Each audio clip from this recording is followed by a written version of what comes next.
All right. Well, YouTube hadn't seen it Okay, yet. are we now on YouTube? Well, I don't know. YouTube says no. Says it's waiting for Here it is. Here it is. W5KUB. Okay, here it is. There it is. Yeah. For Nope. some Says reason, it's making me click an extra thing tonight. There it is. We're on now. We're live now. Perfect. We're live here now. There we go. Okay, and we have 2 minutes to go. Yep. And Go ahead also, and okay. Yep. get my script ready. okay. I got to do the exact YouTube. You got a what, Glenn? The link off of the web page doesn't work. It tells me I got to go to YouTube. Oh man. Let's see there. It's all right. Edit. Let me Okay, let's turn bring up the on. chat. I had it all set up. YouTube keeps turning stuff off. Allow. I see someone said bang, bang, bang. That's a good sign. It means at least they saw Okay. us. I just turned on allow embedding. And I'm gonna turn off the chat rooms. There we go. Okay. Yeah. Chat rooms are now off, and I turned on embedding. It may work from the site now. I don't know. We'll see. It looks like it's trying to. Yeah. Yep. It is. Hopefully Yeah. RRC Okay. will work for chat. Yeah. Okay. All right. Good. Okay, I think we're ready. Looks like it's there. Yeah. All right. Very Okay, good. ready to start? Yeah. Okay, well, let's go We're for get it then. ready. We're get Okay. ready.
Good evening, and welcome to Amateur Radio Roundtable, a show about ham radio and shortwave radio and electronics and technology in general.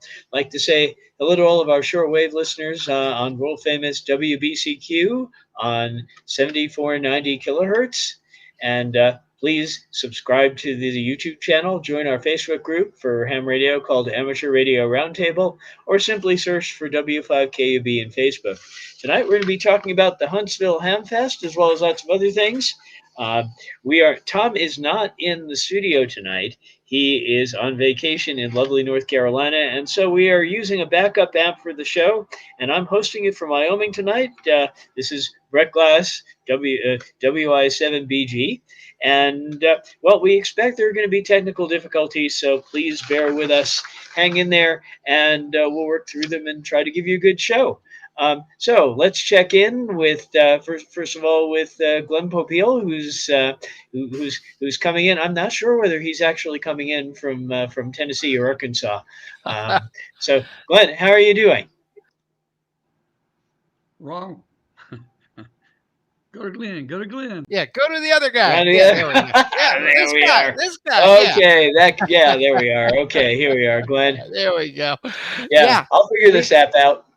Nah, no problem. This is the future office here in Arkansas. This is where all of the book writing and everything will.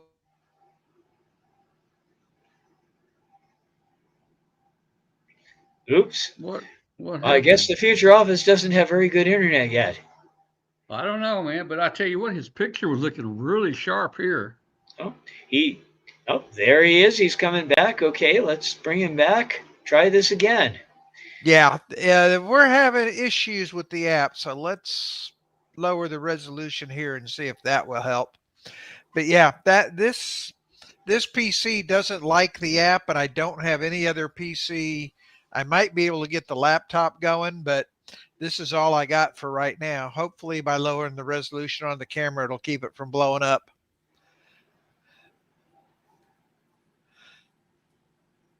There we Well, go. that worked, Glenn. I mean, you're in there now. Hey, Yeah, I've got a whopping 768K up here in the mountains. yeah. So, Glenn, how's the move going, and how was your Huntsville? Well, Huntsville was great. Tom talked me into buying a huge bag of crystals for like $12. And I mean, I need to get that thing and show you. It is just a wad of crystals. I haven't even had a chance to open it yet. The move is going good. I have one more load of boxes to come over here, and then I'm unpacking. As you can see behind me, this place is just an absolute mess right now, and slowly but surely I'm unpacking, getting organized, and whatnot. So it's getting better every day. Well, that's fantastic. You got a new ham shack to build, new antennas to put up. This is going to be fun. So, how about you, Tom? You're in somewhere in North Carolina right now. Well, I'm doing pretty good, I guess. I mean, maybe I'm doing better than Glenn. I've got a full 768K of uplink here when it's working right. Now, I don't know if it's working right now or not, but hey, we're in North Carolina. Hey, the weather's nice here. It's nice and sunny. Uh, we'll be hitting the hamfest over in North Carolina, Shelby, North Carolina. I was trying to think of the name. Shelby, North Carolina, in a couple of weeks. We had a lot of fun in Huntsville. We got a lot of pictures tonight. I know you got a lot of stuff there to talk about, Brett, and looking forward to it. So back to you. Yeah. Let's see. Okay, there we go. Okay, yeah, I was at Huntsville. It was a great time. As a just that was my second time at Huntsville, and it was a lot of fun. I've got some video which I can show you of some of the things that went on there. I didn't just go to the Hamfest. I also went ahead and went up to the Poda Party before the Hamfest up on Montesano, which is the mountain that overlooks Huntsville, and that was just a tremendous amount of fun. As a matter of fact, I'll run some video for it from it right now if I can get this app to work. Here we go. This is. Let's see if I can do this successfully.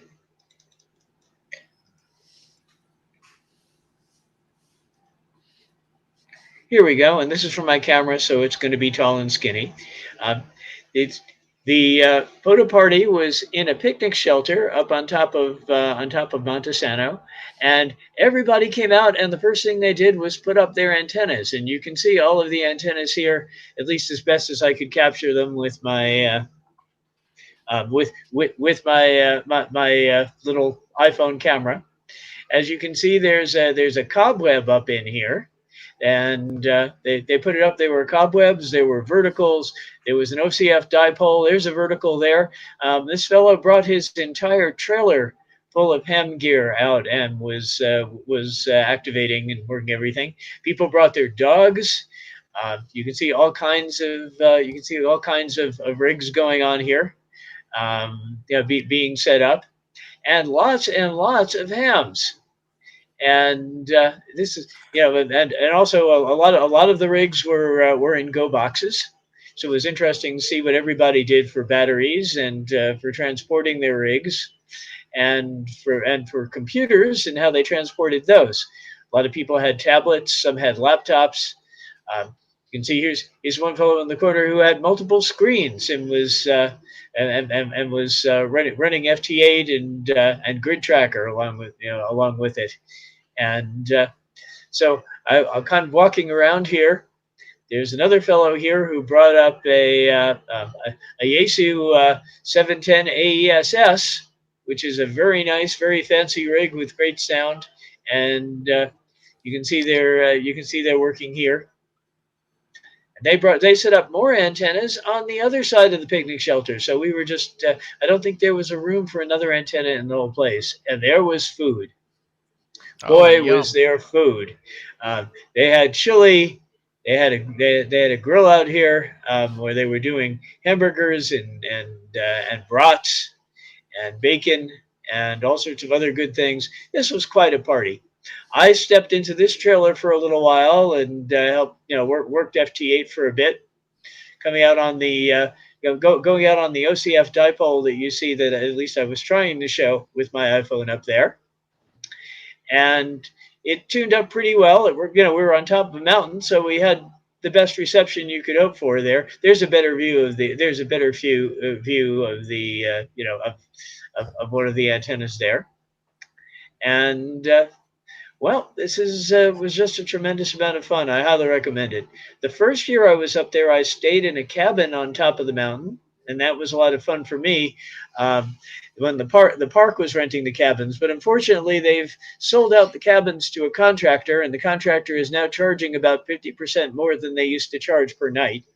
So it's now getting kind of expensive to stay there, but it's only a short drive from downtown Huntsville. So this year I drove up. You can see all the bacon that they made to go with the burgers and everything else. There were some young hams here who were setting up a vertical and working CW, and some of them were very good and very fast. This fellow in particular was very very good at CW, a lot better than I am these days, and they were making a tremendous number of contacts. And so this is just in general what was going on. And a lot of people and their dogs and their and their rigs and everything else, and again, they're just generally a great time. So the next morning, I got up and went to the actual hamfest, and here's the hall of the Von Braun Center. You can see everybody entering the hall. When they open the doors, the hams come streaming in looking for bargains, and as we get inside, you'll see where Tom's booth was when he had one, just to the right-hand side of the door. He used to be the first person you saw when you walked in, but this year they had an information booth there, and you'll see that as we come in with the crowd.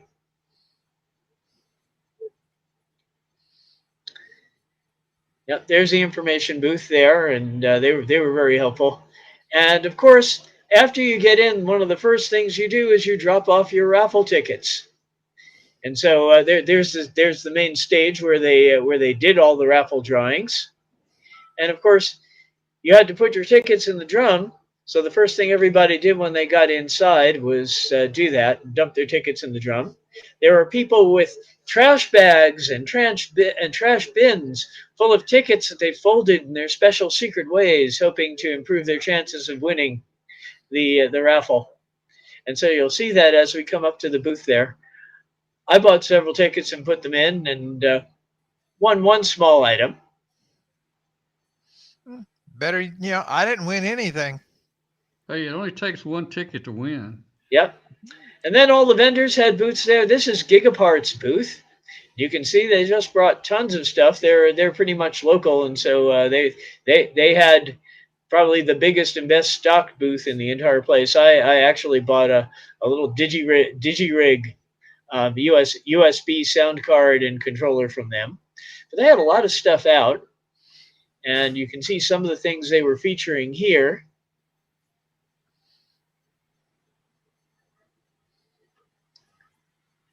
There were supplies for 3D printers, which is something that I want to get into. Here's your PLA filament. They were selling a lot of that. Here's if we get past all the people, and there were a lot of people packed into the booth. Had some nice digital clocks for your shack. I was particularly impressed by some of these. Well, those are nice. Oh, wow. I didn't see those. Yeah, I missed them too. They'll I tell should you have the bought one of time, the those. temperature, multiple time zones, in fact, everything. They Well, can it's show you my around the booth. There, go ahead, Glenn. yeah, it was my understanding this was a record year for attendance. I think it probably was, judging from how crowded the booths were. Now Yeah. there they showed the QRZ Explorer HTs, which are the basic HTs that they're giving away free to new hams. But there was also a lot of interesting old stuff. I was particularly captivated by the things like old turntables that they had there, and of course tons of beaters and big big variable capacitors and all sorts of other things, all sorts of interesting electronic junk. I spent a lot of time wandering around the flea market, which was just fantastic. Yeah. So that gives you an idea of what my experience was like there. And in general, that was a lot of fun for me. Now I also have some photos that Tom took, and I'm going to see if I can manage to bring those up if I can get that app working. Yep. And while you did that, one thing you neglected to mention on Friday evening is that you and I went over to Moe's Bar, and that was really, really the banana pudding was to die for. Let's just put it Oh that man, way. banana pudding. Oh God, it was Yeah, it was great food, but the banana pudding just put it over the top, man. It was wonderful. I love banana pudding. Yeah, this was good stuff, man. Yeah. Oh yeah, that definitely was good. Now let's see if I can manage. I'm going to try to bring up, if I can, a slide viewer that's going to let me gonna let me show Tom's slides. So let's see if we can do All this. right.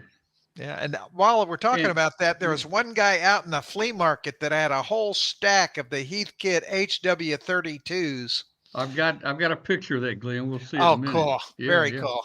So, was my audio coming through when he had that picture up there? Let's I see. think so. Yeah. Well, Okay. when he brings them back up, maybe I'll talk a little about them. Okay. Here we go. Let's bring this up, and then let's bring up the photo viewer. And so, yeah, okay. Here's your first slide, Tom. So go ahead. Hopefully everyone will be able to hear you. I don't see the slide yet. I'm trying to share it. Okay. Well, that Well, sounds I see all the thumbnails. I don't. The slide never opened. okay. It opened a minute ago. You had it open a minute. There he is. I see. That's Okay. okay. It That's just good. took a little time. We're still again, everybody, please bear with us. We're still getting used to this app. But there you go. Yeah. Just tell me when to flip them, and I'll do it one at a time. Okay. Well, hey, there's a group of people you can see waiting outside there at the entry door. And of course, we had special vendor access, so we got to slip in the back door there and watch them all come in. But there's quite a few there. Someone just said in the chat room that their Facebook page said they had 5,981. So almost 6,000 people there. That's pretty. I think that's a record attendance for them. It's growing. Okay, next slide there. Okay.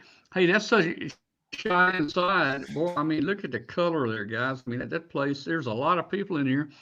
And they've got really wide aisles. The aisles there are wide enough that people actually drove their cars and trucks down to unload their equipment.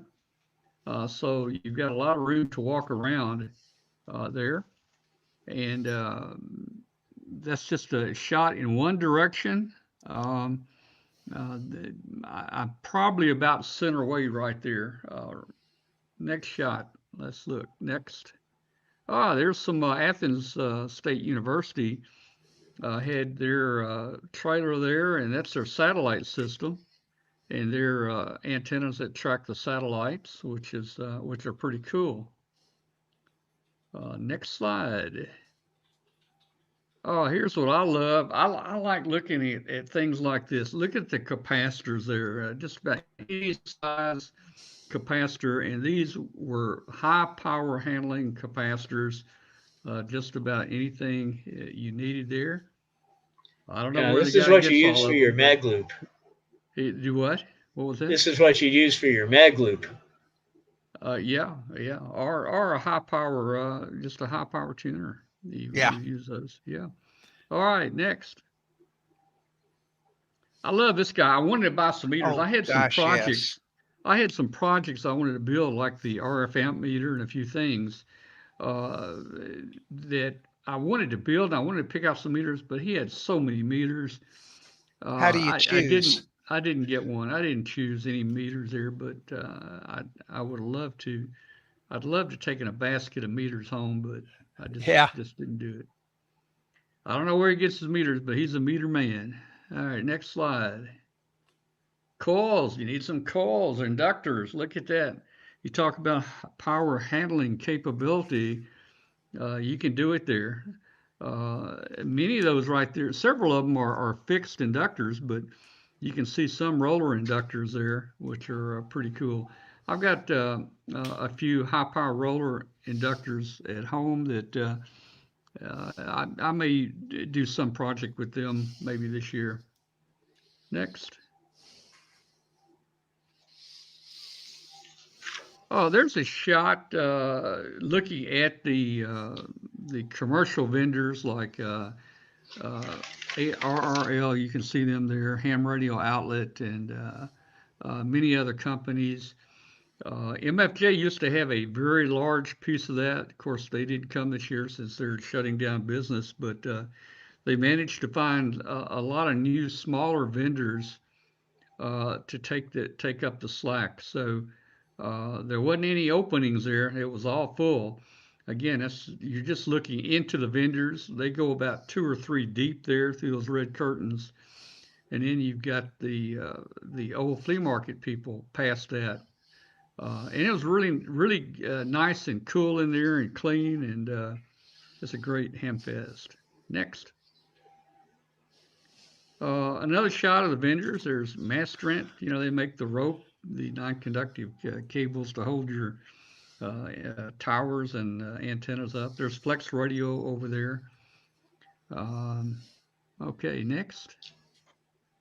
Hey, they had a map that people would put a pin in when, show where they're from. I think they ended up with missing only 3 states. The 3 states they missed were Maine, New Hampshire. I think it was New Hampshire, and what is that out there? Nevada, I think, if I'm not mistaken. Well, it looks Going like out there's west one there. in Nevada. Maybe it is. Yeah. Maybe it's what's I think next to the other state they missed was Oregon. Oregon.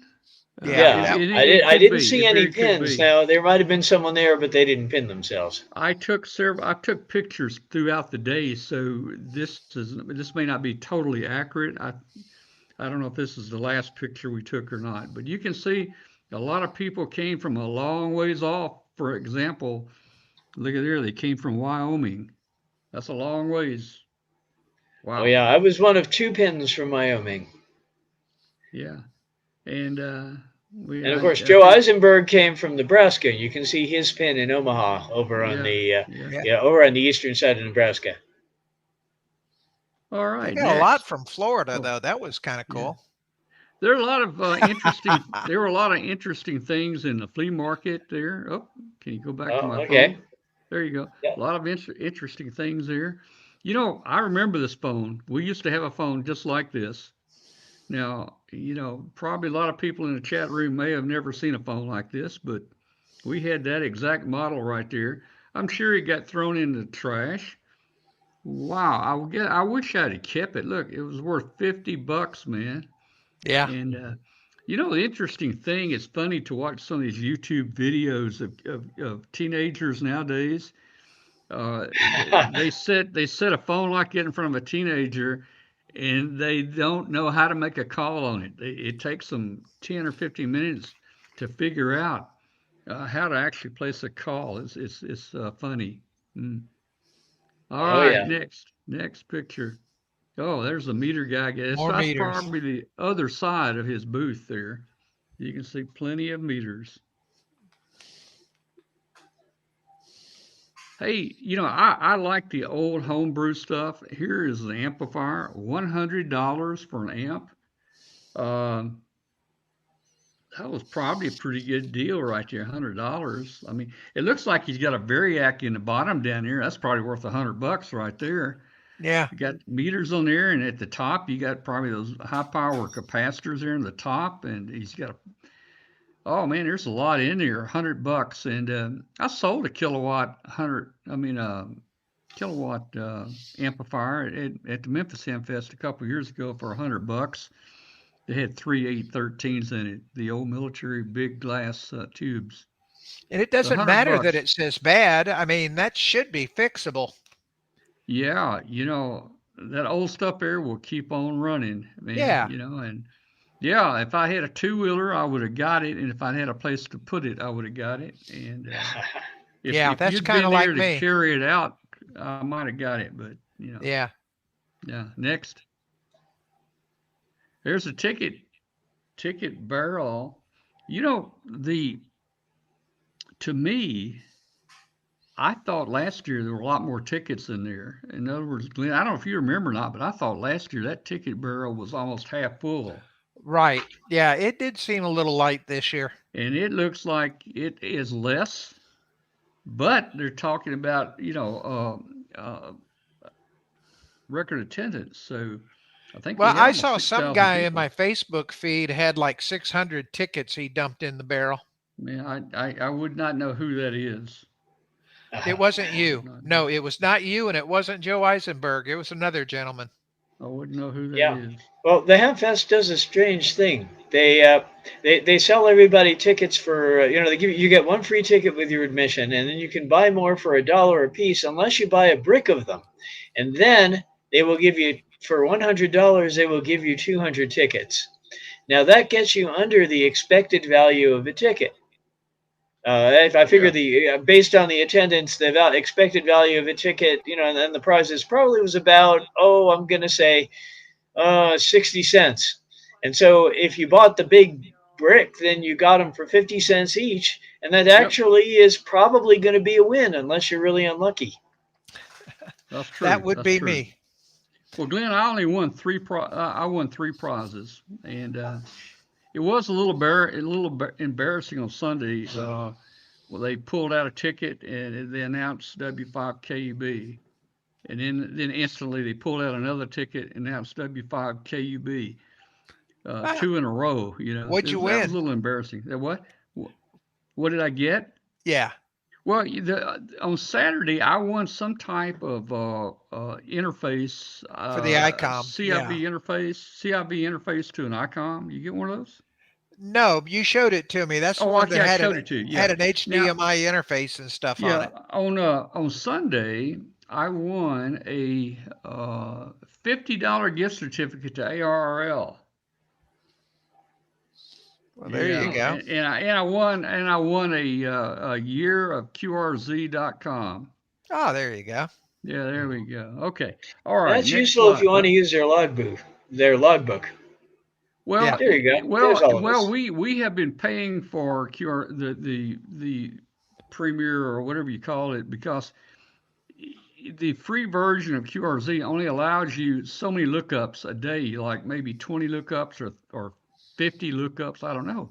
But you guys got to realize when we run Hambot and we give away, you know, 30 or 40 prizes and he draws, 4 and 5 names for each prize, uh, Hambot would not work because he was exceeding the limit of the free QRZ. So we do use the QRZ paid service there. And look at there, look at there, look at these guys, man. I mean, I don't know, man. They look like a bunch of hoodlums to me. Joe Yeah, doesn't have his there's hat in this picture. no, no, no. There's Chris from down in Florida, and Brett and Joe, and there's me. This is the first year I got to walk around and see things. I got a backpack on there where, if I purchase something, I could throw it in a backpack or keep my tickets in it, and it was really comfortable. That was actually one of the Explorer backpacks that I won there last year from Gigaparts. It's a All really right, nice next. backpack. Yeah, It yeah. looked really good. Let's see what's coming up. Yeah. It has a snap that goes across the chest, so that'd make it more comfortable. Yeah, but I didn't put that on there because it'd cover my call up, and I figured most people might not know me, so I left that unbuckled. All I right. think everyone there probably knew you, John. A lot of people knew me, but there's a lot that didn't. Okay, go ahead and click the next one. There we are waiting. Hey, there's the group. They're kind of tired. And let me tell you, after I walked around all day, man, I must have circled that place 10 times or more, also on Saturday and also on Sunday. But this is right before the main the main prize giveaway on Sunday. Everybody's resting. They've got seats, and they're resting there to see if they won a big prize. Next. They did have plenty of seating, that's for sure. They did, and there's another shot. In addition to the seating, there are a lot of people standing up waiting to check to see if they won. And next, all right, hey Uh-oh. guys, we went by Gigaparts while we were there. Yeah, that The Gigaparts is a great ham radio equipment provider, and they have a lot more than just ham radio. They sell a lot of computer systems, uh, photography equipment, things like that. And they just moved about a month or two ago, I think, or so, to this new location. It's very, very large, very big, and we're going to go inside here. I think I have maybe one or two pictures. wow. There's from the door looking in, you can see some of the aisles that they have, and you really can't make out any of the products. But they've got a lot of radios, and they've got all kinds of stuff in here. And I would suggest if you want to use, and one of the things, Gigaparts is going to start supporting our webcast here. We're going to be giving away probably a handy talkie every month from Gigaparts on our show here. Hambot will be doing that, and of course. Anybody that does that would like to see some kind of return. So, guys, if you win a handy talkie from Gigaparts, buy something else, man. Buy you a little bit of coax or buy you a book or something. They're going to be watching on the prizes we give away to see if anybody buys anything else or are they just giving away handy talkies. Anyway, it's going to be a lot of fun, and we're going to be trying to round up some other vendors and we're going to try to give away a prize every week with Hambot on the show. Probably going to wait until November to start this because well, there's a lot of things going on. I'm out of town right now and just different things. Next slide. That's another shot from inside of Gigaparts.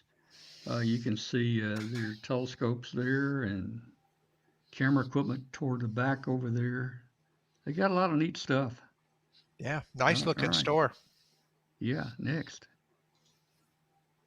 Hey, I want to talk to you about unclaimed baggage. You guys may have heard Joe Eisenberg talk about it. Every year he would go there and just get a suitcase because he'd win so many prizes. He needed another suitcase to take all this stuff back with him. So, in unclaimed baggage, it's like 45 miles east of Huntsville.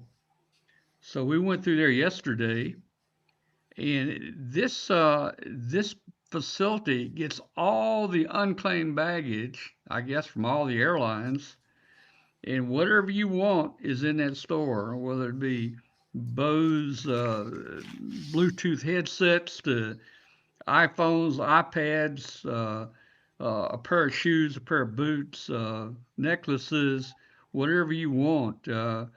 There's stuff I can't even name. I don't even know what it is, but this is unclaimed. That Chevy pickup there is what the founder drove to. He drove when he went to Washington D.C. If you see the bus above I think it's a Trailways bus. Trailways ended up with a lot of unclaimed baggage. I guess when somebody got off the bus, they forgot to get their bag. I don't know how that happens, but anyway, he drove he drove all the way. He found out that Trailways said they had all this baggage and they didn't know what to do with it. And this guy borrowed $300 from his dad, and he drove to Washington and he bought all the unclaimed baggage and brought it back. And he sold everything the first day. Wow. Everything. That's the original truck. Next. Now, where is this store at? This store is in Scottsboro, Okay. Georgia. No, it's Scottsboro, Alabama. Georgia? Alabama. And it's unclaimed luggage, Unclaimed. not baggage. It says right on the truck here, unclaimed baggage. On the truck. Maybe they changed the name. Yeah, and up there it says unclaimed baggage. So that's what I was calling it. Kathy said at one point we saw where it said unclaimed luggage. I bet you it's referred to as both unclaimed baggage or unclaimed luggage. If you do a Google search, I bet either one will take you there. And I really didn't know, but there it is right there on the truck door. Okay, next.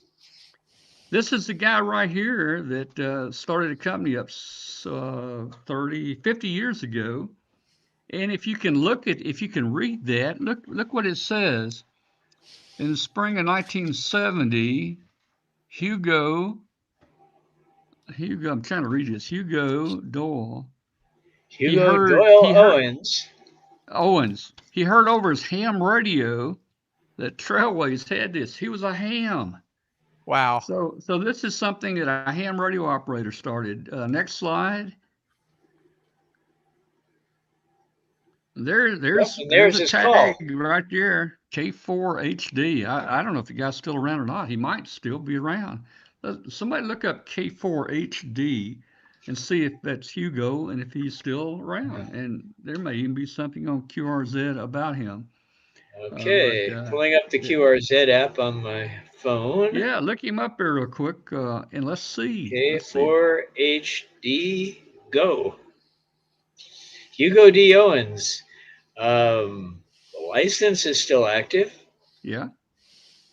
Expires 2026, so probably he's still around. All right, man. Okay. Does it say anything in QRZ about his luggage business or anything? Not well. This is just the call sign search app. Okay. I'll have to go in there to see if it gives a bio. Yeah. Okay. Well, very good. All right.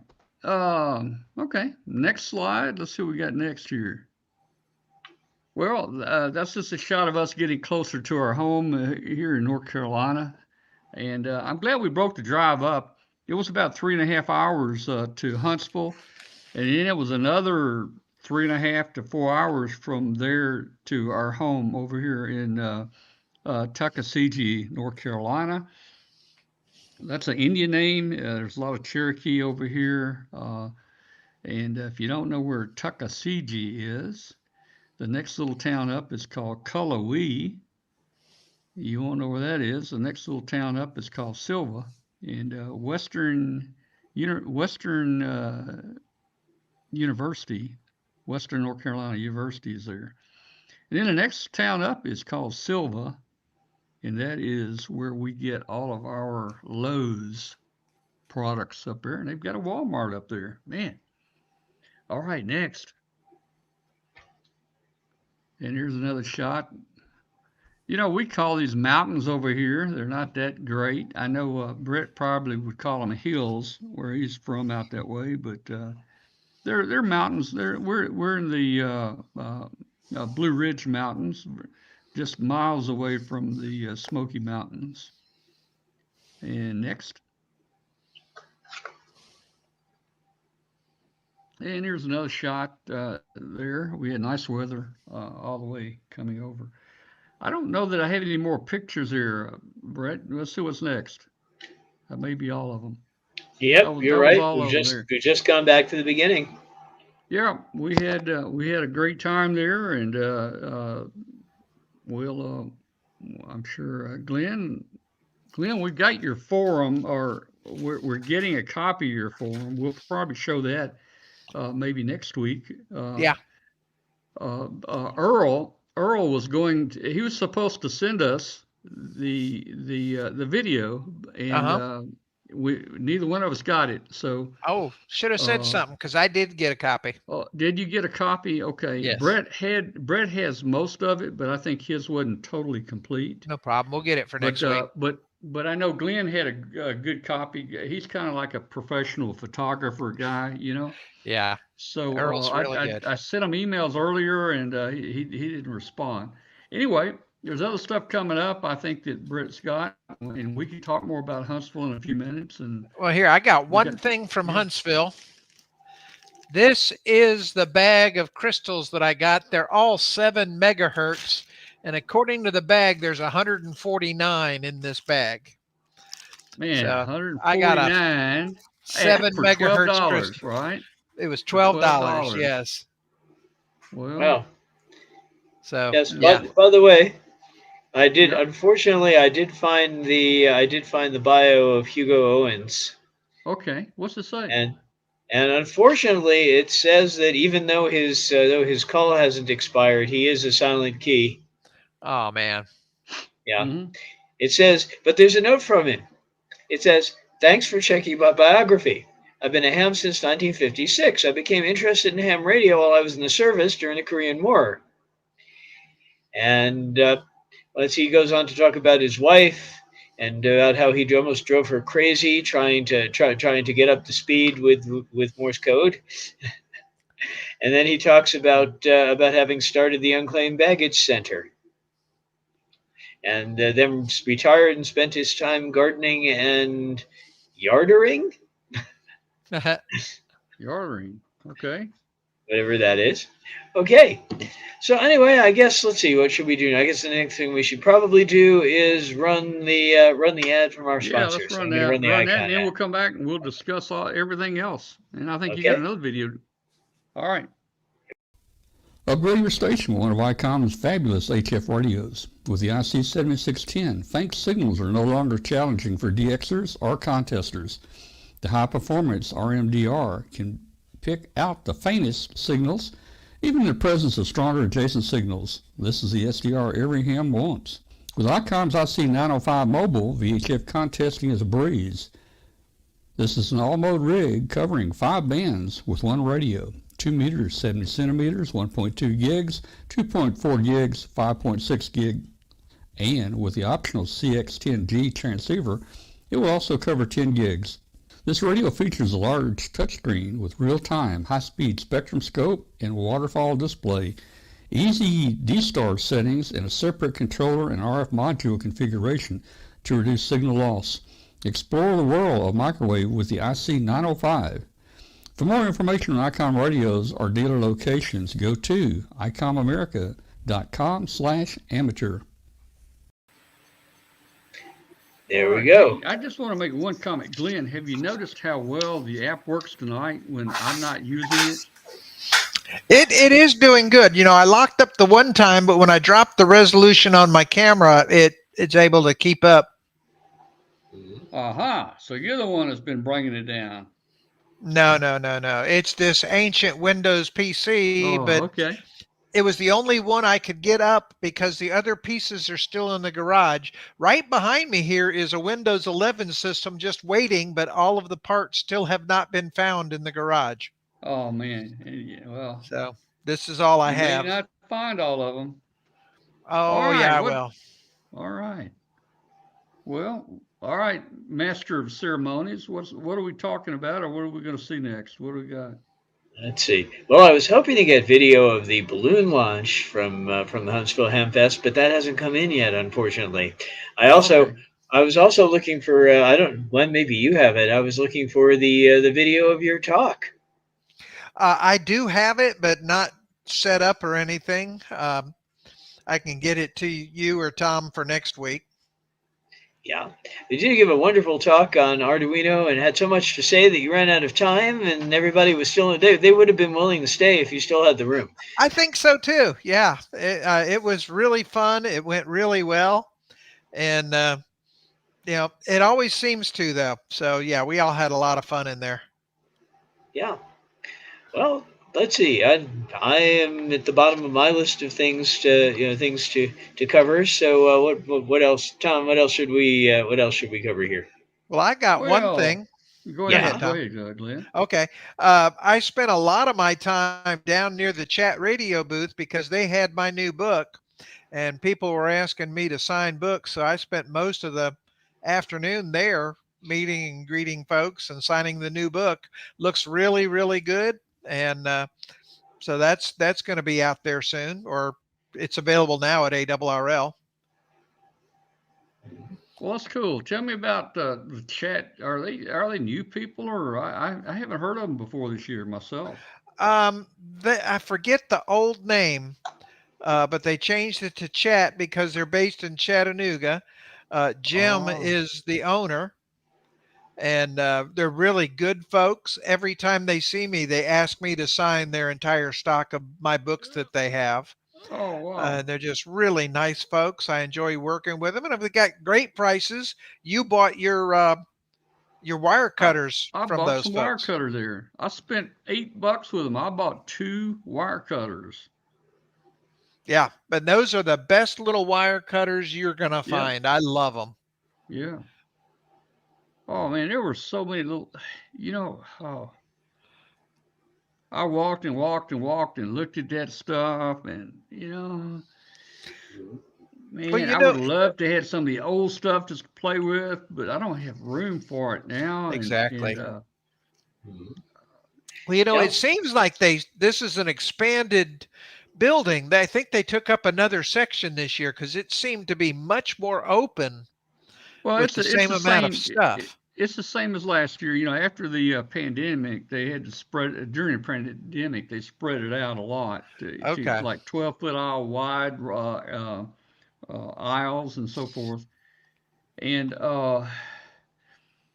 yeah, they're down to the wall, to the main wall there. They had a little issue there. The exit door where you drive in, you unload, and the exit door was broken and it wouldn't open. So Oh wow. that was causing them some problems, both on Friday during setup and Sunday to leave. So they were having to bring people in and out the same door, but they managed through it all okay. It worked fine, and I tell you, I there's so many. If I had all that stuff in my backyard, Clint, I would be building stuff all the time, man. But I can't think of one particular thing that I want to build. Yeah. So I didn't buy any particular stuff. One of the things I found was you can on eBay you can usually find just about anything you want at a pretty reasonable price on that stuff, and if it's pretty much a new product, whether it be a diodes or capacitors or whatever, you can usually get those on Amazon for probably about the same price. Amazon has a good guarantee too. If you don't Yeah. like what you get through Amazon, you can send it back pretty much, Exactly. no Hmm. questions Yeah. asked. Well, you saw the people at the, Okay. at the flea market, people had their cell phones out and they were checking eBay to decide how to price things. So Yeah. if you could get someone to Yeah. beat the typical eBay price on something, you were doing pretty well. Yeah. Now, Okay. Well, I Bill, see a note. I see a note from Bill in the chat there you room. go. He says, "I put the launch video of the Pico Balloon on the W5KUB Facebook page. I had trouble getting it small enough to email. Well, I can tell you, you can't email big stuff hardly anymore. No. But anyway, since we're not in the studio, I don't think there's any way for Brett to grab it and play it or anything like that. Or I could if I had if I had time to download it, but unfortunately I don't have a you know, Facebook account, so I have to use you someone know, else's, and I don't have that. yeah. Yeah. Save I that for think next you week. can. Yes. Yeah, we can. But I Yeah. think you guys tell me in the chat room if I'm right. I think you can. I think you can look at Facebook pages without a Facebook account. Isn't that true? I have no idea. What I find is Somebody that it maybe. lets you see a little, and then then it basically blocks you and says, no, it's like a paywall. You got to have an Oh, account. oh. You got to, they Well, have people. I just did a Google search on that. You're right. It downloads a little bit and then it sends a virus to you. Mm, yeah, Yeah, send the virus to you. Okay. yeah. One Mark thing, P he says you can view your account without needing to log in. So I don't you know. can see the first couple of pages. You can't see the Yeah. groups. You can't see. Ah, There's a lot of things you still can't see without having an account and okay. logging in.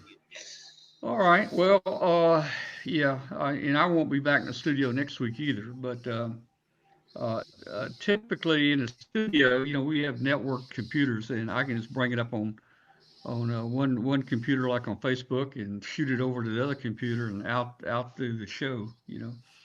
Okay. Well, we'll get it, Well, if you want Bill, to, I and can put you probably get on. it off my Facebook, and then I can put it on Google Drive for Brett. Well, he's going to try. Bill says he's trying to put it on Google Drive. Okay. Yeah. If not, Yep. let me know. I also do have an employee with a Facebook account who can download anything for me at the office, and then I can Okay. then Okay. I can Cool. stream it. So that'll work. Cool. Cool. The And I next, just sent the pictures I just sent Brett earlier.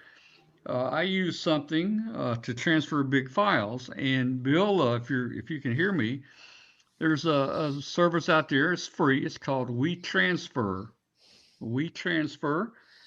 You can log in, create you a free account, and on WeTransfer, uh, you just open the page. You put the email who you want it to go to, uh, your email from who it's from, and you select the files, and it will take all those big files and it will zip them up and send them out, and it'll send a note to, for instance, Brett. Brett will get an email from WeTransfer. It says, "Here's a link to something Tom sent you." You click on it, and it just downloads them. So that's another. It's kind of like Dropbox or Google Drive or anything like that. Yeah, Bill just sent a link to all of us for the file on Google Drive. Oh, okay, cool, cool. Yeah, yeah. Okay. Well, very good. I can Guys, download that. Yeah. I'm gonna be putting up tomorrow, hopefully.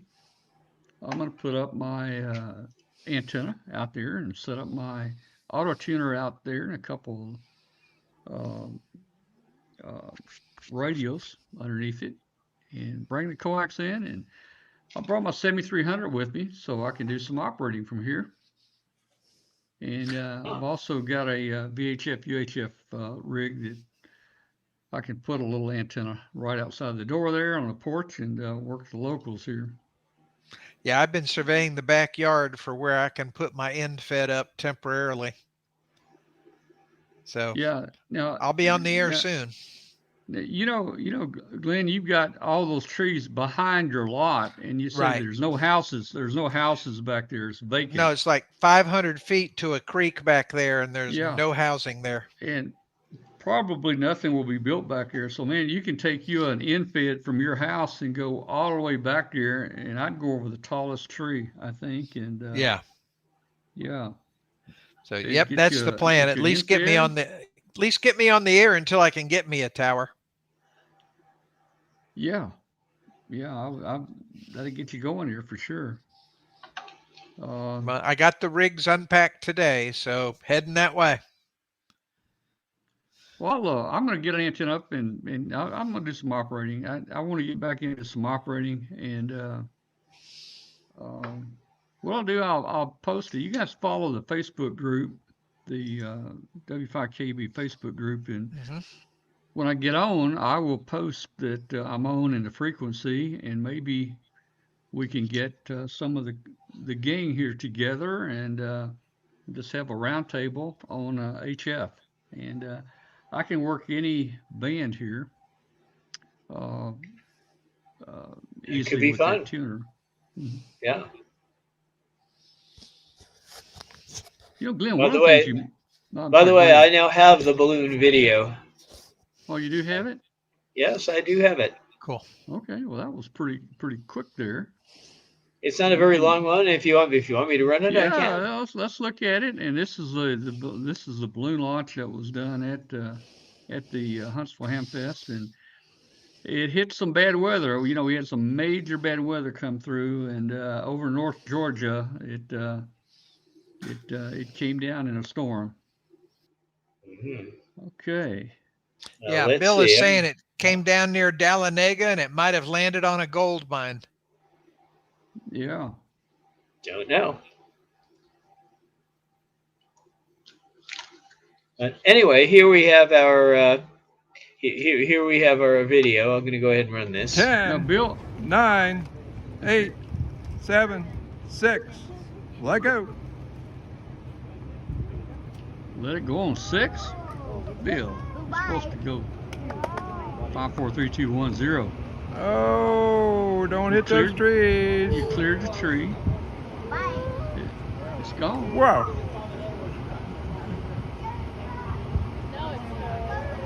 Look at there, little white puffy clouds.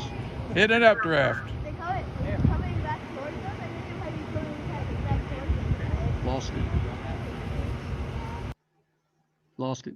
Now, hey, Bill, in the chat room, tell us that something was special about that. I think that girl that launched it, I forget, was she wanting to get her license or a new ham or something? Tell us about the launcher in the chat room. So, Glenn, you know, hey, you might even be able to put some kind of delta loop or some kind of loop up if you can go. If you got fences around your yard, don't you? Yeah, Backyard. I got fence around the yard. I got some, I got places I can put stuff up. You know, And you might could go low at the fence on each side of your house and go out to those that forest back there and go up high yeah, and make a turn up here and put you a square out there. Okay, 10-year-old, the launcher was a 10-year-old and she's studying for her general license. That's pretty that's cool cool. Yeah, right very good. there. Yeah. All right. Well, hey, tonight would be a good night to open the phone lines, but we just can't do it, guys. We don't have phone lines hooked to our portable system. I'm totally surprised how well it's working tonight. Yeah. Maybe it's because Brett's running it. I don't know. Well, I don't not know. perfect, but I'm getting used to it. Finding where all Yeah. the buttons are. He's using Wyoming electrons instead of So Mississippi and Tennessee so electrons. I'm looking at my picture here, and it does not look very pixelated. I know last time I streamed from here, it looked really terrible. Guys, is my picture fairly decent, or is it just real bad? I mean, give us give It's us some not bad at feedback all. here. No, it's not bad. It's Yeah, not bad. It's a little fuzzy, but that's only. But yep, but if you went to a higher resolution with that internet connection, it might not work well. yeah. Looks just like me, huh? PUR said that. Okay, just fuzzy a little bit. I guess I'm fuzzy a little bit according to Mark. Yeah, that There. would be about right. That's what I'm seeing, at least on the preview. A little bit fuzzy. So, Glenn, have you about got everything unpacked here at the house pretty much? No. No? I have everything over here except for one load, which will occur this coming Saturday. And but I am unpacking as we go. Like I said today, I got to the rigs and got them unpacked. And so it's I'm doing about 4, 5, 6 boxes a day, and there was 125 boxes in total. Okay. So All slowly right. getting there, but I'm finding the important stuff now. Yeah, Mark says we need to start to get Starlink. Yeah, we need to get Starlink over here, but you know, we're not over here that much. That's pretty expensive. I need to talk to Elon about that. Hey, Brett, why don't you? We got a little short clip that Elon sent us. Go ahead and run the video that Elon sent us there. Hey Tom, I just wanted to let you know that when we get our mission to Mars going, I want to schedule you and your show to be be the first to communicate with us in space.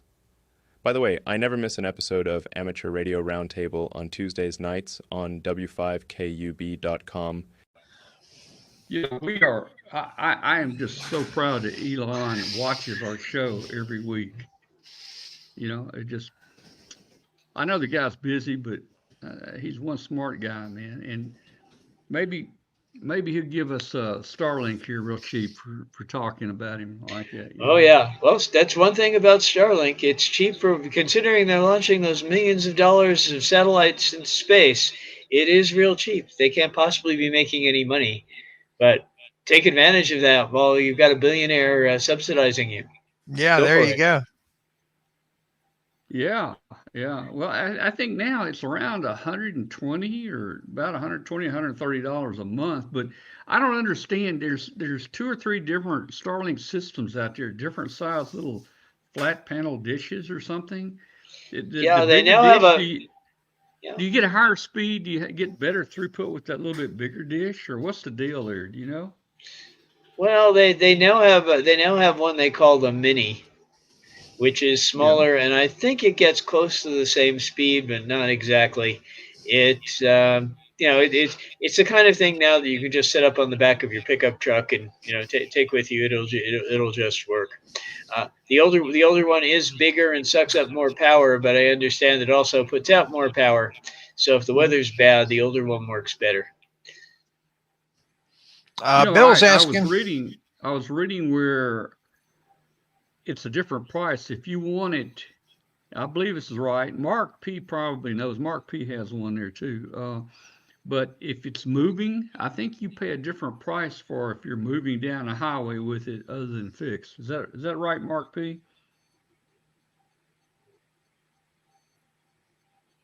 So I don't know if that I think you requires. pay extra for the subscription for the subscription if you're allowed to move it around, whether or not you do it when you're driving down the highway. If it's not fixed at your house. Depends on it. Mark says it depends on the type of antenna. I don't know. When digital TV first came out, and I didn't know this, and I should have, but you take a little digital TV, it would not it would not pick up very well a TV station if you were moving. Now, Brett, maybe you know why. You could explain that. I don't know. No, I didn't know that. I'm Yeah. not sure what would cause that. I don't think you're not going to get a Doppler effect to make a difference at that frequency. So I don't know. I'm not sure what it was. Mark says you do not have to register your location. Um, Mhm. I know we use Mark's at his home. We've used it there at Xenia, and other people have moved there different places. So that's a pretty good deal. I mean, it would work here in North Carolina. Yeah. Like I said, we've got basically a DSL here in the mountains. It's about 5 megs down and less than 1 meg up. Supposedly we get 768K up.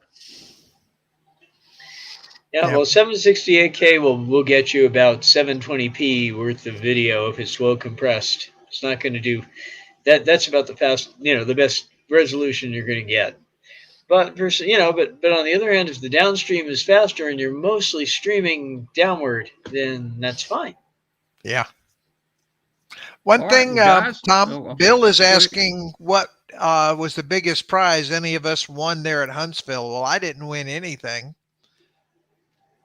The Well, biggest prize I won was that ICOM CIV interface to HDMI. That's the biggest thing I won.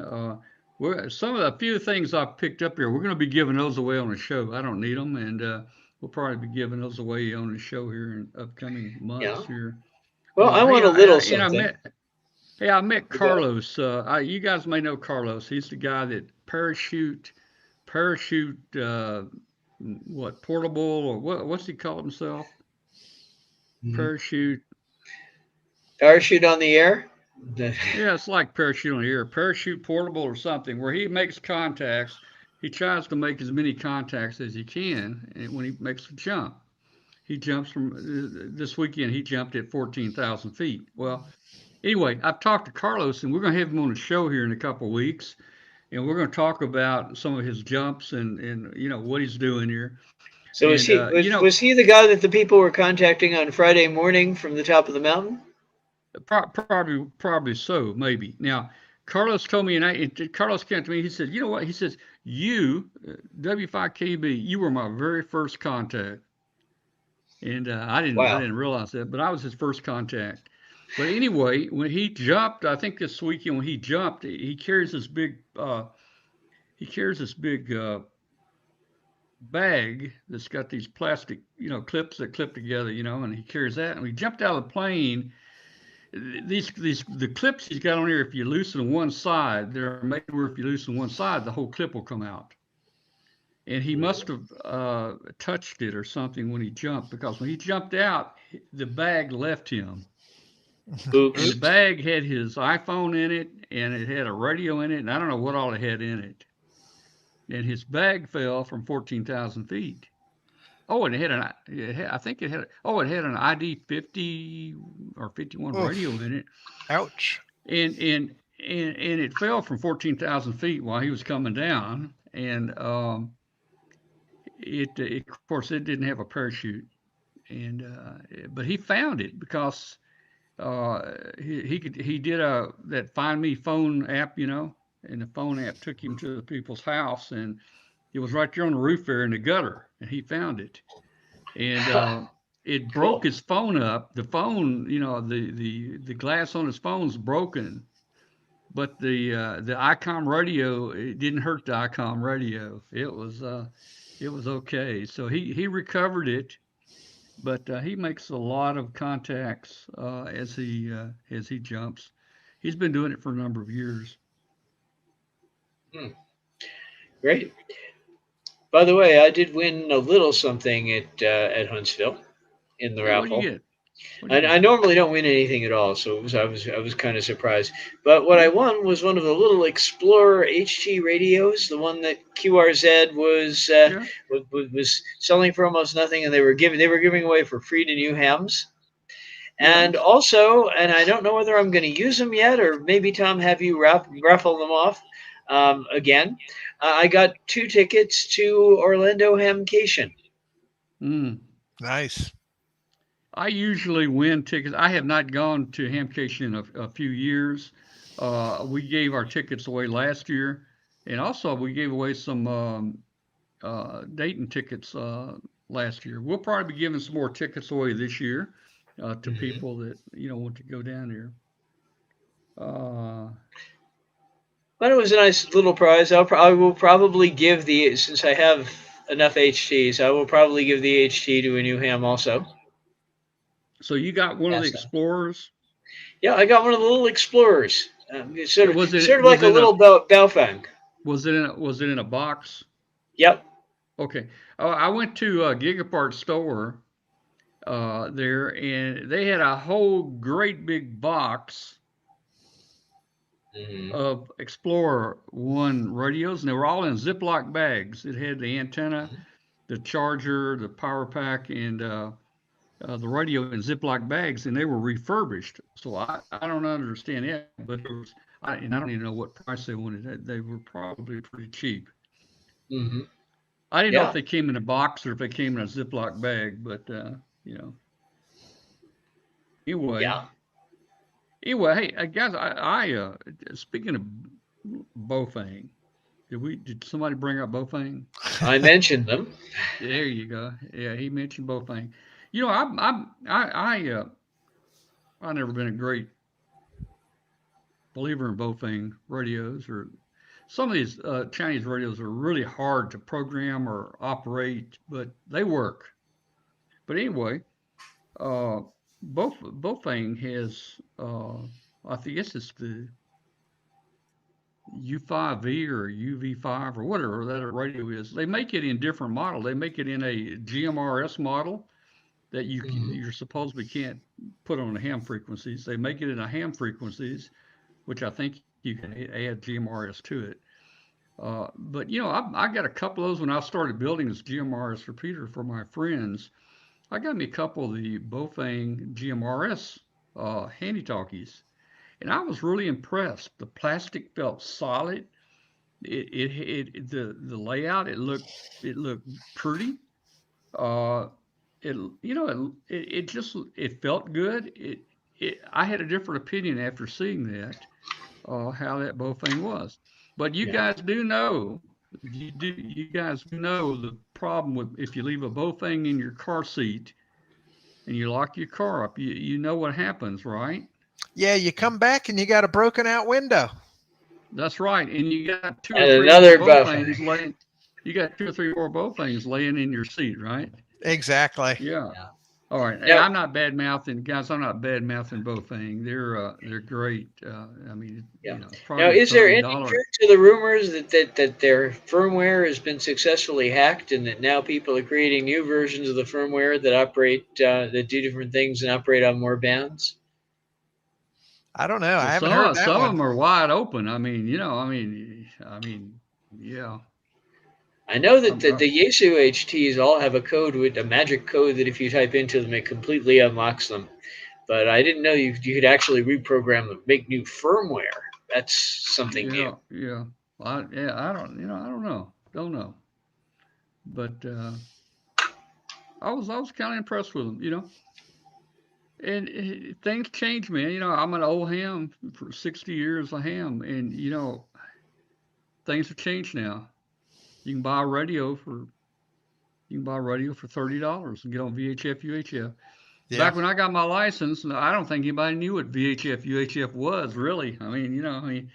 Maybe you had some commercial people on that kind of stuff, or they may have been on frequencies like 49 megahertz or something like that. But Well, we had a back local 2 meter RTTY net, but the only way you could get on there was with like an old GE or Motorola rig that had been Yeah, converted. yeah, yeah, and that was my first 2 meter rig. Was a Motorola taxi cab radio.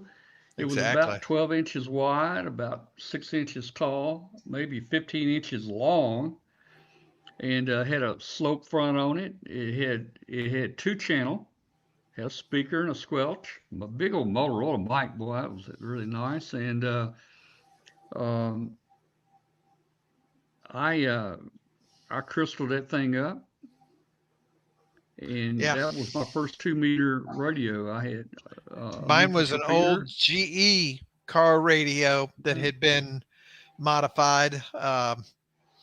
And it actually, they had taken the vibrator power supply out and made it run off yeah. 110. So I ran an inverter in my car with my 2 meter rig to get me on the air. Ah, Well, the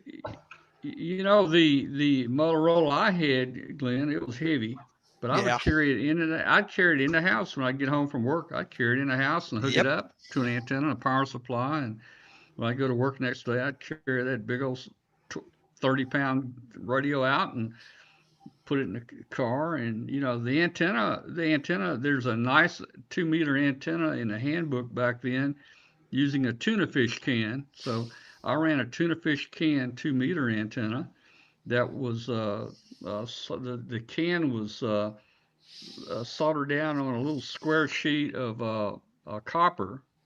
It had a PL259 in the top of it and a 19-inch width. And so I ran the tuna fish can antenna uh, for a long time. yeah. Well, my first 2 meter base station was a converted Motorola Radius two-way radio.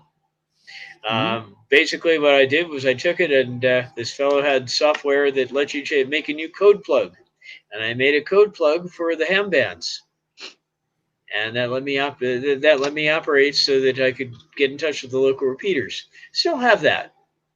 Cool. Yeah, oh man, we've come a long ways. Yeah, we really I mean, have. even hey, 15 years ago, I mean, the company I worked for gave me a bunch of radios. We converted radios, and I picked up about 20 100-watt 440 radios with the antennas and everything. These were Motorola.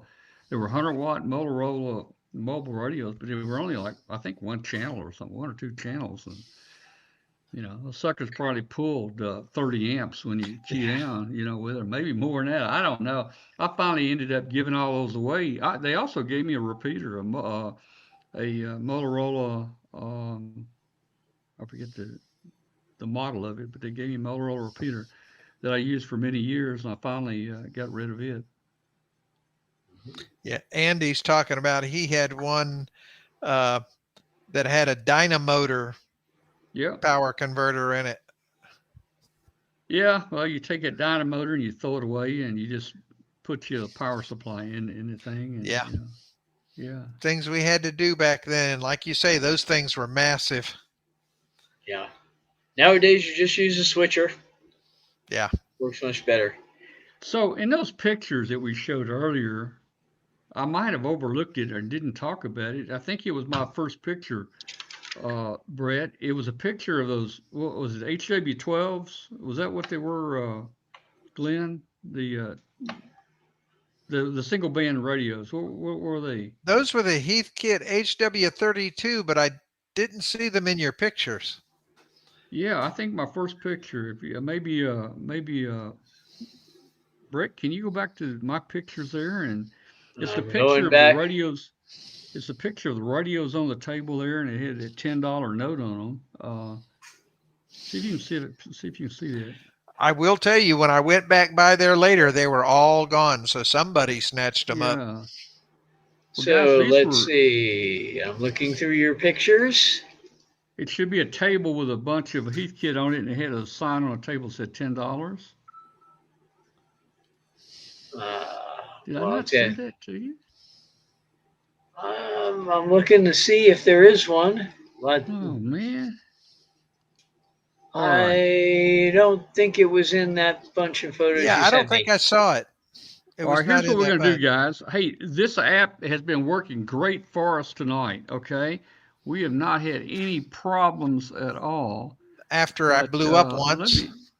me see. I'm going to see if I can. Yeah, See Bill if I said can. You he might be able emailed to them. screen share. Okay, well, yeah, let's tempt fate. Go ahead. Was it? Yeah, Was go it? for it. Where was it? Bill said he emailed a link to download a video of a 3-minute video he did with Hope at Shack in the Box. Okay. Okay, we can Let's see. check Let's that. find. I want to find it. I guess I didn't. Let's see. Well, I don't know if I'm gonna try to share my screen. This is where things are gonna go bad. Okay. Yeah. Uh, Brett, you're gonna have to allow. Let's see. Let me share. Let me go Go ahead and here. share. Let me open it first. There it is. Now, Yes, when your share appears, I'll put it up. yeah. I forget how I do. Okay, here we go. Go there. I don't know if it's gonna work or not. This is where I break the system right here. Window. Window. The amount of Uh, bandwidth. Okay. did anything come up? Yes, it did. I'll show it. I'm seeing a gallery. Yeah, but did the picture come up? That's what I'm worried about. Well, if I, you play something and it comes up on your screen, we'll see it. I'm looking at the picture. It's just too large. I think in size I think it's just too large. Hang on, let me do this. Let me do a resize. I'm gonna do a resize here. I'm gonna click there. I'm gonna hit save, and I'm gonna put it right here. Put it right in my resize. Okay, maybe this one will come through. Let me see if it'll come through. All right, this is much smaller. Did that one come through? Not yet. All right, I'm gonna stop sharing. Okay. And I'm gonna reshare again. See, this is what's not working. Everything has been working so well tonight that, okay, share. Okay, here we go, share window. And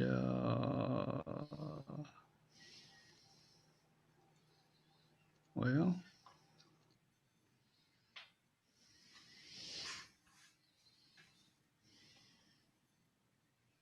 what are you seeing? Just the thumbnails? That's what's showing on the Still stream. just seeing your thumbnails, Tom. Meaning I've opened the picture. I don't know why. All right, let me do one more thing. If it shows on your screen, it'll show for us. Let me do one more thing. I'm going to try one more thing here. Okay.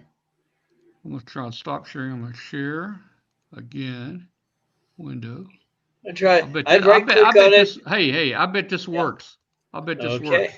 Let's try it. Aha. Now I'm seeing something that looks like it might work. There you I go. like this. There you go. All right. HW12s. So, HW12, these are single banders, guys. Look at these heat kids. Buy one, $10 get a piece. one free. You get one free when you buy one. I thought about buying all of them for Glenn because he likes to put the Arduino tuning deal in the little display there. Yeah, my backpack cool. was full and I didn't have a hand cart with me. Otherwise, I probably would have. Oh, man. That's a pretty nice clean one up here on the top. I mean, toward the left up here. That's super clean. Man, I should have got that thing. Man, I could have taken, man. But by the time I made my second trip, it was already gone. You know, I kind of wish now I hadn't passed those up, man, for $10. I'm kind of thinking I just wish I had had a way to haul them in and out. Yeah. Wow. Yeah. Yeah. Back in the day, I lusted after those. Yeah, we all did. Yeah. That's the fun thing about a hamfest, you know, especially like Huntsville. You never know what you're going to find. Well, guys, you know, I'm kind of impressed. The things work tonight. I don't know why. Maybe our internet here in North Carolina, maybe our internet here worked fine. I wish Brett could get us better internet over here in the mountains. If you don't know it, guys, Brett is the first guy to implement wireless internet service provider. He is the first WISP, the WISP. And if you look in Wikipedia, what do you look under, Brett? Your name, or you look under WISP? Or look under wireless internet service provider, or WISP will take you there. And they list me as you know, when we did it, we didn't know that we were the first. We were sure that other people had to be doing this because it just made so much sense. And it turned out that, you know, we were the first people to take the WaveLAN cards, which Lucent had just put out, and actually make a network that covered the town out of it. Yeah. So guys, there you go. That's how Brett made his first million, and he did that within just days of implementing his WISP, wireless internet service provider. So let's see, what do we have? We have, if we're going to go for an hour and a half, then we have about 10 minutes left. I can show that brief interview with the Shack in the Box person. Yeah. If you want to, you can run that. Okay. Well, why don't we run that? That'd be a good way good way to finish off the show. Let me share her here.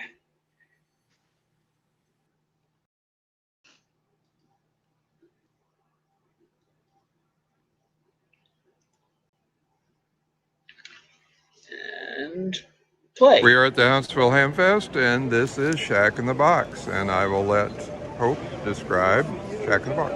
Okay, this is a family business. It all started because we wanted to get out and do POTA, and we learned to build Go boxes because we learned very quickly and the hard way that if your equipment gets broken in transit, or if you forget anything, or something goes wrong, your entire POTA activation is ruined. And I was licensed when I was 8 when I first started doing this, and it's kind of a big deal to a little kid when you can't go, when you've driven an hour and you can't actually go out and do your POTA. So we learned to build our Go boxes. It was just us playing around and trying to protect our own equipment so we could get out and my siblings and I could actually activate local parks. And it turned into a business. And here we are 9, almost 10 years later. Great. Can you describe how this all fits together here? Well, this particular box is a new one we have for QRP. I've used it several times for POTA. It has on the inside, obviously, our 705, really great QRP rig. And on the inside, it has a 4.5 amp hour lithium iron phosphate battery. They're by Winnow, which most people know about by now. And it'll last for QRP for a good long time. And it's one of our new designs. I think this is the first hamfest that we've shown it at. We may have had an earlier model at Dayton. So if you guys Excellent. that would have been fun. And let's look at your other units over here. This one has HF, VHF, UHF all in one, and we have this model which is very close to our very first box, except our very first box when we all started out had everything including the kitchen sink, pretty much. It had all the power supply and everything in a slightly bigger box, and it was just too heavy. So over the years we've learned what to do, what not to do. And so that's where this design comes from. It's a modular design where we have your radio equipment here and then power elsewhere. So we build power systems as separate units. And this one? This is actually, it's very different from the other ones. It is a prototype for an air traffic management system where you can use the ADS-B transponders on aircraft in your local airspace, receive it, and we can decode it and overlay it over top of a map so we can see the aircraft in our local airspace. I'm actually surprised we're receiving anything in this big metal building. There's two heading right over my house. Oh, okay. Very cool. So it's a new design, but we wanted to get feedback on what people thought of it and what improvements we're going to be making. And so that's where we're at with this one. It's a little bit different because it's airband instead of amateur radio. So it's a step up for us. We're starting to venture out. Well, thank you. Thank Appreciate you. it. Have fun in 73. All right, that was interesting. And Elite Go boxes. This is fun. yeah. Hey, let's just remind everybody out there, if you're listening on WBCQ, you're listening to Amateur Radio Roundtable, a show about shortwave and ham radio. Our live video show is on YouTube and X, and hopefully Facebook, every Tuesday night at 8 o'clock p.m. Central Time. And if you're out there listening on shortwave on world famous WBCQ, you're listening to our show on Thursday afternoon from 5 to 7 p.m. Eastern Time. We'd love to hear from you. Send us an email to Tom at W5KUB, Tom at W5KUB.com. Don't forget the .com on there. Love to hear from you. We got some interesting things coming up here in the future. As I mentioned, we've got Carlos, the Parachute Mobile. He's going to be with us. We've got some other people I've talked to at the Huntsville Hamfest that's going to be joining us. I've got some projects in mind, some projects I want to build. What's our next Hamfest, Tom? My next Hamfest is in 2 weeks. It's over in Shelby, That's North right, Carolina. the Shelby for you. Yeah, we're going to head over to Shelby, North Carolina. We'll be doing a forum over there again on Pico balloons, and we're going to have some fun over there, and then we'll head home after that one. Yeah, my next Hamfest is going to be this coming weekend. The Denver Radio Club is going to be doing a big swap meet at the Adams County Fairgrounds in Henderson, Colorado, and I'm going to be driving down there. So I'll get almost back-to-back Hamfests, and hopefully that one is. I meet a lot of people I know there. It's usually a lot of fun. So it's if you're anywhere near Denver, Colorado, anywhere on the Front Range,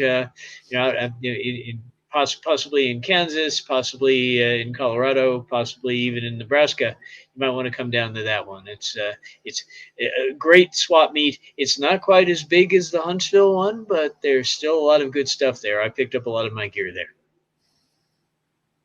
All right. Wish I could come out that way. That's just a little far for me to travel, really. But see, you're a young guy. You came all the way this way. I don't know. Yeah. What is the name of the app that we're using tonight for the show? Well, yeah, Bill asked that. Bill, it's not really an app. It's online. You use your browser, and it's Talk Studios, and Yeah. I'm paying a subscription. I'm paying a monthly subscription to use it. And the thing about it, which uh, it was appealing to me, is that it's in my studio in Tennessee. I bring everybody in through Zoom. For instance, Brett and Glenn would come in through Zoom. Here I'm not. They're connecting directly to the show. So everything here is cloud based. They don't come in. If I bring 5 people in my studio and I send 5 people out on the stream, it takes more and more bandwidth. So I'm only using one small piece of bandwidth here. I'm on DSL, and we can do this from the studio too. We've started doing this where we're streaming to Twitter, YouTube, and Facebook at the same time, and we can do the same thing with this. In fact, I think we can stream up to 5 or 6 or 7 social media platforms or any RMTP server. If you just give me an RMTP server, I can put it in there. We've started doing that. We've started doing that with our Wirecast. But when we do that and we stream, we have to make the stream go out to each of the different providers, which takes a lot more bandwidth. Anyway, it's called Talk Studio. Yep. A lot of people used to know this as Melon, and then TalkStream acquired them and started calling it Talk Studio. Sorry, Stream. Yeah. So what was it? Streamlabs acquired them. Streamlabs is the company. Yeah. And it's a cloud service for streaming any sort of event where you have multiple speakers like we have here. And it's got some kind of good features to it, but it's very minimal what it can do. But hey, Brett, change the pictures around. Give us a big picture and 2 small. Look at that. We can go like that, or give us another one here. Let's see. Let's try something. There you go. Now, hey, look, Brett, pull old Glenn over there. Make Glenn the big picture. Just slide him over. Look at there, man. This thing, it'll do some neat stuff. Now, if I did that on Wirecast, it would take some work for me to line all that up ahead of time. But I could do the very same thing on Wirecast. But I can do a whole lot more with Wirecast than I can do with this. Yeah, you'd have to set up all the scenes, though, and this sort of has pre-programmed scenes that let you do most of it. But, even though my Wirecast, basically, I use the same pre-programmed scenes from the week before. Once they're set up, they're set up. But I can make them look just like this. But, again, I'm bringing people in on Zoom and moving them over to the webcast, where here you guys are all coming in on the cloud, and it's all... I'm impressed. My picture looks pretty good here tonight. Yeah, it's not doing too bad. I'm impressed with this tonight. Yeah, we had practically zero trouble in the first time Brett even drove it. Yeah, almost no trouble. Yeah, I had that one lock up, and once I dropped the resolution, it's held in good. Yeah, and just because you're running a DOS 3.01 computer, we're not going to blame you for that. It's Windows for work groups, man. Get real. Okay, all right, guys, we're going to sign off. I think we've hit an hour and a half, and we come back next week and see us next week, and we'll have something else for you next week. Same as to everybody, and good night to everybody. Thanks for joining us. So you're saying I can ask this cat any question? The cat is connected to the computer. You just type in the question, it will read his mind. There the answer comes.